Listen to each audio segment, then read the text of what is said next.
When judged by the standards of the present, error is sometimes the form progress takes. The moral is that movement is awkward. Evolution happens herky-jerky. The lesson is fumble.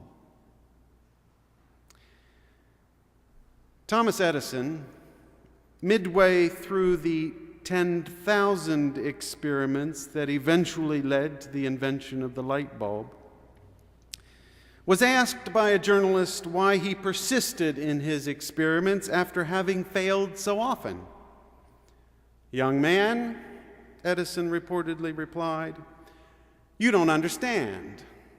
I haven't failed at all. I have successfully identified 5,000 ways that will not work.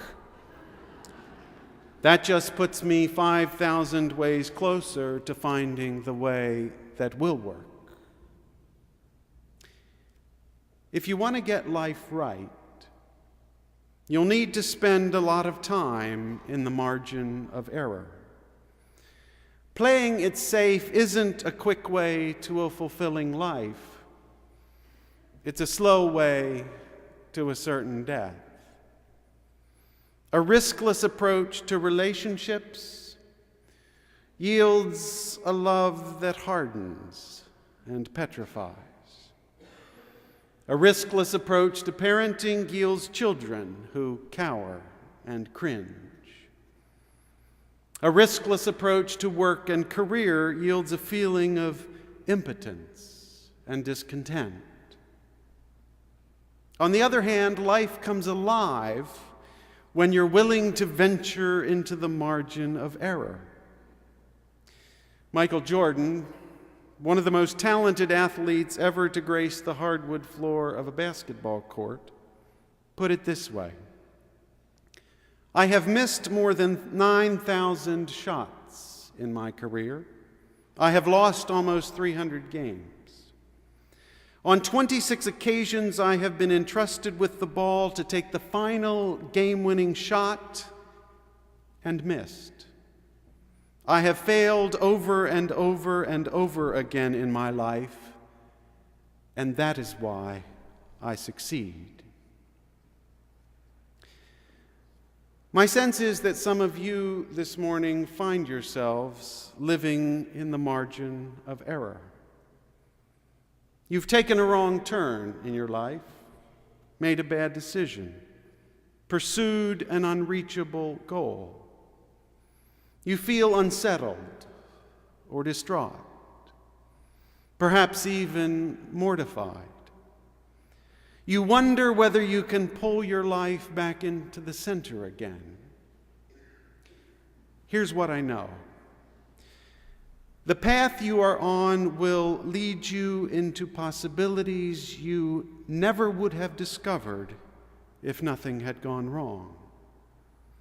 Remember the story of Greg Mortensen, author of 3 Cups of Tea?